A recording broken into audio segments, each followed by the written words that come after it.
मेरे प्यारे साथियों, आप सभी का स्वागत है आपके अपने YouTube चैनल ट्रिकी नंबर 1 में। आज की इस वीडियो में हम लोग बात करेंगे सरलीकरण चैप्टर के बारे में। ठीक है, तो इसमें हम लोग सरलीकरण को बिल्कुल बेसिक से एडवांस लेवल तक सीखेंगे।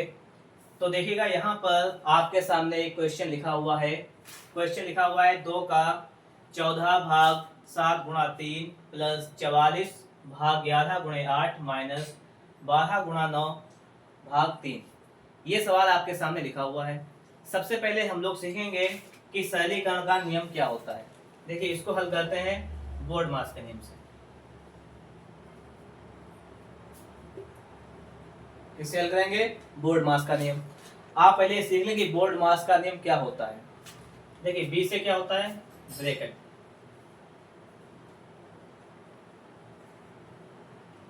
Of D for divide. ठीक है, bracket of divide. M for क्या हो जाएगा आपका? मल्टीप्लाई। ए फॉर हो जाएगा आपका एड। एस फॉर हो जाएगा आपका सब्ट्रैक्ट। ठीक है, इसको सही तरीके समझना है। पहले हमें ब्रैकेट को क्या कहते हैं? कोष्ठक। ऑफ मतलब का। डिवाइड मतलब क्या हो जाएगा आपका? भाग। मल्टीप्लाई माने होता है, हिंदी में समझेंगे, गुणा। इसे कहते हैं जोड़ और इसे कहते हैं घटाना। ठीक है, तो सरलीकरण चैप्टर सीखने के लिए सबसे इंपॉर्टेंट चीज हमारे लिए क्या हो जाती है? बोर्ड मास का नियम जानना। सबसे पहले हम लोग इसमें जानेंगे कि बोर्ड मास का नियम आखिर क्या है। कोई भी सवाल दिया गया हो उसमें सबसे पहले इसको सॉल्व करने का तरीका ये होता है। सबसे पहले आप लोग ब्रैकेट को हल करेंगे, उसके बाद अगर का लिखा हुआ उसको हल करेंगे, फिर भाग करेंगे, फिर मल्टीप्लाई, फिर एड, फिर सब्ट्रैक्ट। अच्छा, अगर हम ब्रैकेट की बात कर लें तो ब्रैकेट कौन कौन से होते हैं आप ये देखिएगा। एक होता है आपका, इसे कहते हैं रेखा कोष्ठक। ये ऊपर लगा होगा, ये होगा आपका रेखा कोष्ठक। ठीक है, एक होगा आपका ये छोटा ब्रैकेट, छोटा कोष्ठक। एक ये होता है आपका मझला कोष्ठक और एक होता है आपका बड़ा कोष्ठक। ये 4 टाइप के आपके कोष्ठक होते हैं। सबसे पहले हम लोग रेखा कोष्ठक को हल करते हैं अगर दिया गया हो सवाल में, उसके बाद छोटे कोष्ठक को, फिर इस मझले कोष्ठक को हल करेंगे, उसके बाद बड़े कोष्ठक को हल करते हैं। ये हल करने का तरीका होता है। और अगर आप लोग मैथ को वास्तव में सीखना चाहते हैं और आपका टारगेट है कि मैथ को बेहतर करना, तो आप एक काम कीजिएगा, एक कॉपी लीजिएगा, कलम, फिर बैठ कर देखिएगा वीडियो। और अगर आप कॉपी कलम नहीं ले सकते हैं तो वीडियो मत देखिएगा, वीडियो बंद कर दीजिएगा, कोई फायदा नहीं मिलेगा। क्योंकि ये मैथ है, डिपेंड करती है प्रैक्टिस पर। जितनी ज़्यादा आप प्रैक्टिस करेंगे उतनी ही बेहतर तरीके से आप मैथ को सीख सकते हैं, ये पक्की बात है। तो ये बोर्ड मास का नियम था, इसको कॉपी पर नोट करेंगे आप लोग। ठीक है, और फिर सवाल को हम लोग सॉल्व करेंगे। इसको नोट कर लीजिएगा आप लोग। अब देखिएगा, सवाल है ये। इस सवाल को हम लोग कैसे सॉल्व करेंगे? सबसे पहले मैंने आपको बताया ब्रैकेट। ब्रैकेट को हल करना है और ब्रैकेट में क्या हल करना है? का। जिसे ये सवाल लिखा हुआ है। ठीक है, ये सवाल लिखा हुआ है। इसमें यहाँ पे देखेंगे लिखा 2 का 14, तो इसको हम का को हल करेंगे। पहले क्या करेंगे? 2 का 14 लिखा हुआ है, तो इसको हम हल करेंगे। 2 का 14, का मतलब होता है गुणा। क्या मतलब होता है? गुणा। तो 2 गुणा 14, 14 दूनी 28, तो लिखेंगे 28। ठीक है, भाग लिखा हुआ है यहाँ पर। अच्छा, एक बात तो बताइएगा, जब कभी भी भाग लिखा हुआ हो तो भाग को आप कैसे गुणा में लिख सकते हैं? इस 7 को अगर आप गुणा लगाएं यहाँ पर, तो 7 को लिखेंगे 1/7, गुणा में लिख दिया। गुणा 3 था, गुणा 3 लिख दिया, एक हमने लगा दिया कोष्टक में, बंद कर दिया। इतनी बात आपको समझ में आई होगी। सबसे फर्स्ट काम क्या था? 2 का 14। तो 2 का 14 मतलब का को पहले हल करना है आपको, इतनी बात ध्यान रखिएगा। प्लस है तो प्लस लिख देंगे यहाँ पर, 44 का 44। फिर वही कंडीशन आ गई भाग वाली। भाग 11 लिखा हुआ है ना, मैंने आपको बताया कि जब कभी भाग लिखा हुआ हो उसको क्या करते हैं? गुणा लगाते हैं और संख्या को पलट देते हैं। तो इसको गुणा लगाइएगा, पलट दीजिएगा, 1/11 हो जाएगा। गुणा 8 है तो गुणा 8 लिख देंगे, कोष्टक में बंद कर दिया इसको, माइनस। इसी प्रकार से 12 गुणा 9, और इस भाग को क्या लिखेंगे? गुणा 1/3। क्यों? मैंने आपको बताया है, भाग को गुणा लगाएंगे, संख्या को पलट देंगे। इस प्रकार से इतनी बात आपको समझ में आ गई होगी। अच्छा, एक बात आप और जानते हैं कि जब कोई भी सवाल में दिया गया हो, उस सवाल का अगर ये भिन्न लिखा हुआ है गुणा में, तो इसको आप लोग कैसे सॉल्व करेंगे ये बात देखिएगा। इसको ऊपर नीचे काटना होता है, कटे तब तक काटे, ना कटे तो उसका गुणा ऊपर का ऊपर नीचे का नीचे गुणा करें। देखो जैसे 7 चक्कू 28, फिर 4 एकन 4 4 तियां 12, ये इतना हो गया, प्लस 11 चक्कू 44, तो 4 अट्ठे कितना हो गया 32 हो गया, 3 तियां 9 और 12 तियां 36, माइनस का 36। इसको जोड़ेंगे 2 2 4 और 3 1 4, ये हो जाएगा 44 माइनस 36। तो आपका ये कितना आ जाएगा, ये आपका आ जाएगा 8 आपका आंसर आ जाएगा। ये मेरी बात आपको समझ में आई होगी। मैंने आपको बिल्कुल बेसिक से समझाने का पूरा प्रयास किया है। ये सारे क्वेश्चन जो है ऐसे ही टाइप के एग्जाम में आते हैं, ठीक है। जैसे मैं एक क्वेश्चन और लिखता हूँ, समझिएगा आप लोग, यहाँ पर लिख लेता हूँ। जैसे लिखा हुआ है 56 प्लस 4 का क्यूब माइनस 3 गुणा 3 का स्क्वायर। ये सवाल आपके सामने लिखा हुआ है। अच्छा, कैसे सॉल्व करेंगे आप, मैंने आपको क्या बताया, 56 गुणा 4 का क्यूब माइनस 3 गुणा 3 का स्क्वायर, यही तो लिखा हुआ है। सबसे फर्स्ट नियम क्या बताया कि बोर्ड मास का नियम देखेंगे। आप इसमें देखेंगे, आप कहेंगे सर इसमें ब्रैकेट तो है नहीं, नहीं है तो कोई टेंशन नहीं, आगे बढ़ेंगे। इसमें कहीं पर का भी नहीं लिखा हुआ है, कोई प्रॉब्लम नहीं, जो है उसको सॉल्व करेंगे। देखो 56 का लिखेंगे 56 प्लस 4 का क्यूब। आप सभी का एक काम रहेगा, जिस कॉपी पर आप लोग पढ़ रहे हैं बैठकर उस पर 20 तक क्यूब लिखिएगा, ठीक है। 4 चक्कू 16 चक्कू 64 माइनस 3 गुणा 3 का स्क्वायर। आपको पता है 3 का स्क्वायर कितना होता है, 3 तियां 9, तो 9 तियां 27, ये हो जाएगा आपका 27, जोड़ लीजिएगा। ये हो जाएगा 56 64, 6 4 10 का 0, वहां से ले 6 6 12 120 माइनस का 27, कितना बचा आपका 10 से 7 गया 3 बचेगा, यहाँ पर आपका 11 से 2 गया 9, 93 आपका आ जाएगा राइट आंसर। ये बात भी आपके समझ में आ गई होगी।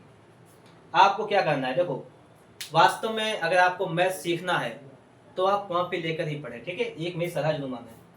जैसे मैं एक अगला सवाल लिखता हूँ आपके सामने, और अगर आपको ये वीडियो अच्छा लग रहा है तो इस वीडियो को अपने दोस्तों के साथ भी शेयर करना, ठीक है। जैसे एक अगला क्वेश्चन मैं आपके सामने लिख देता हूँ, थोड़ा अच्छा क्वेश्चन है। 16 भाग 4 का 4, ठीक है, गुणा 3 भाग मझला कोष्टक सभी आ जाएंगे, फिर 4 गुणा 3 भाग 3 प्लस 3 मझला कोष्टक बंद का 4, ठीक है, कोष्टक बंद, बड़ा कोष्टक बंद हो गया। अभी और है इसमें भाग 2 भाग 8 का 4, ठीक है। ये क्वेश्चन आपके सामने यहाँ पर लिखा हुआ है। क्या लिखा हुआ है, 16 भाग 4 का 4 गुणा 3 भाग 4 गुणा 3 भाग 3 प्लस 3 का 4, ठीक है, भाग 2 भाग 8 गुणा का 4। ये सवाल आपके सामने लिखा हुआ है। आप कहेंगे कि अभी सिंपल पे चल रहे थे, कहाँ पर आ गए। अभी हमने आपको बोर्ड मास का नियम बताया, ठीक है। क्यों बताया, क्योंकि उसमें देखिए मैंने आपको बताया कि उसमें ब्रैकेट भी आएंगे। आप सवाल में देखेंगे बड़ा ब्रैकेट आया है, मझला ब्रैकेट आया है, छोटा ब्रैकेट आया है। मैंने कहा था का आएगा ऑफ, का यहाँ पर भी आया है, का यहाँ पर भी आया है, का यहाँ पर भी आया है, ठीक है। फिर इसमें देखिए डिवाइड आया है, मल्टीप्लाई आया है, एड आया है, इतनी चीजें इस सवाल में आई है। सवाल को सबसे पहले आप लोग वीडियो को स्टॉप कर लीजिएगा, इसको अपने आप लगाइएगा, ठीक है। ना लगे अब देखिएगा, अपना मिलाइएगा सवाल जैसा आपने लगाया है। सबसे पहले मैं आपको बता चुका हूँ एक काम क्या करना है, आपको का हल करना है। जैसे यहाँ पर लिखा हुआ है का, ये लिखा हुआ है इधर। फिर ये कोष्टक की अगर बात करें, सबसे पहले छोटा कोष्टक हल करना है, फिर मझला, फिर उसके बाद में बड़ा कोष्टक। तो पहले इससे निपटते हैं। हो जाएगा 16 भाग 4 का 4 कितना हो जाएगा 16 हो जाएगा, इतना सॉल्व हो गया।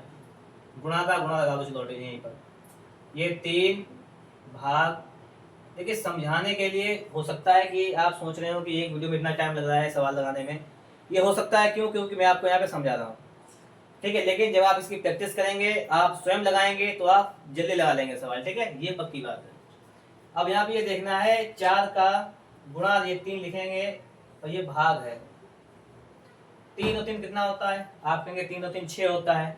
तो अगर हम यहाँ पर ये इसको 3 और 3 6 होता है, 6 भाग में ना लिख के गुणा में हम लोग 1/6 लिख सकते हैं, कोई दिक्कत नहीं, इतना कर सकते हैं।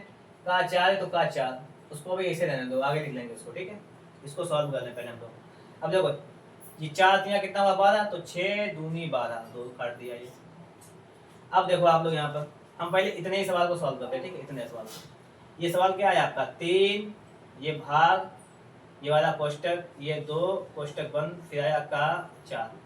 आप हमें सिर्फ एक बात ये बता दो कि इसमें आप पहले भाग हल करोगे या पहले का हल करोगे, बस। क्या हल करोगे आप, इसमें का हल करोगे पहले, क्यों, क्योंकि मैंने आपको बताया था नियम अभी, बोर्ड मास का मैंने आपको भी नियम बताया था। बोर्ड मास का नियम क्या होता है, ब्रैकेट ऑफ, पहले डिवाइड से पहले ऑफ करना है आपको, यहाँ पे का को हल करना है। चलिए का को हल कर लीजिएगा, ये हो जाएगा आपका 3 भाग 2 चक्कू 8, बिल्कुल सही है। इतना 3 भाग को बटे में 8 लिख लेंगे, तो इसको हल गया, कितना गया 3/8, किसका, ये इतना सवाल, इसी का तो आंसर आया 3/8, हमने इतना लिख दिया। इतना इसका कितना है, इसका देखो देखो 16, इसको लिखते गुणा 1/16, 16 16 खत्म, कितना आया, इसका आया आपका 1, ठीक है।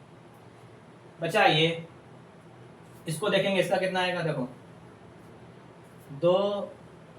अब देखो यहाँ भाग, यहाँ पे का, यहाँ गुणा 4, समझना है यहाँ पर भाग, यहाँ पे का, पहले क्या, पहले आप बताएंगे कि भाग नहीं हल करेंगे, क्या हल करेंगे का। तो 8 चक्कू कितना हो जाएगा 32, तो इसको लिखेंगे 2 भाग 32, फिर लिखेंगे 2 गुणा 1/32, ये आएगा आपका 1, 16 आ जाएगा 1/16, इसका आया 1/16। हमारे पास अलग अलग आंसर हैं, ये आया 1, ये गुणा में 3/8, ये भाग में आया है आपका 1/16। इसको सही तरीके से लिखना है और आपका आंसर आ जाएगा। देखो कैसे लिखोगे, 1 है 1 लिख लेंगे, गुणा था गुणा लगाया, 3/8 आया 3/8 लिख लिया, ठीक है। भाग था यहाँ पर तो भाग लिख लिया, ये है इसका आया था 1/16, तो हमने 1/16 लिख लिया। इतना सवाल आ गया आपका। आप कहेंगे इसमें अब क्या रह गया, इसमें कुछ नहीं रह गया। समझना क्या है, यहाँ पर हो जाएगा 1 गुणा 3/8, इस भाग वाले को क्या करेंगे, गुणा लगाएंगे और इस बिंदु को पलट देंगे, हो जाएगा 16/1। क्लियर, 8 दूनी 16, 1 3 3 दूनी 6, इस प्रकार से आपका आएगा 6 आंसर। आप सोच रहे होंगे कि अगर इतने बड़े सवाल आते हैं एग्जाम में तो ये बताएगा टाइम ज़्यादा लगेगा नहीं लगेगा, बिल्कुल। लेकिन आपको करना क्या है, एग्जाम में मान के चलिएगा आपके 25 क्वेश्चन आते हैं, तो 2500 क्वेश्चन ऐसे नहीं आएंगे, ये बात भी क्लियर है। दूसरी बात ये भी समझिएगा आप लोग, अगर 25 क्वेश्चन ऐसे नहीं आएंगे फिर क्या करेंगे, 1 2 तो क्वेश्चन आएंगे ऐसे, बिल्कुल आएंगे, उसके लिए आपको प्रैक्टिस करनी है, ठीक है। मैं आपको यहाँ पे समझा रहा हूँ एक पॉइंट, इसलिए हमें यहाँ पे टाइम लग रहा है। जब आप स्वयं लगाएंगे, सवाल को 1 2 बार लगाएंगे, आपको इतना टाइम नहीं लगेगा, ये क्लियर बात है। तो जितना भी मैंने आपको यहाँ पर पढ़ाया अभी तक बताया है, सारी बातें आपको समझ में आ रही होंगी। कोई भी पॉइंट अगर आपको समझ में नहीं आ रहा है तो उसके लिए आप एक काम कर सकते हैं, वीडियो के में जो कमेंट बॉक्स दिया गया है वहाँ पर आप लोग कमेंट कर सकते हैं और बता सकते हैं कि आपके क्या समझ में नहीं आया है। जैसे हम एक क्वेश्चन और सॉल्व कर लेते हैं, देखिएगा आप लोग।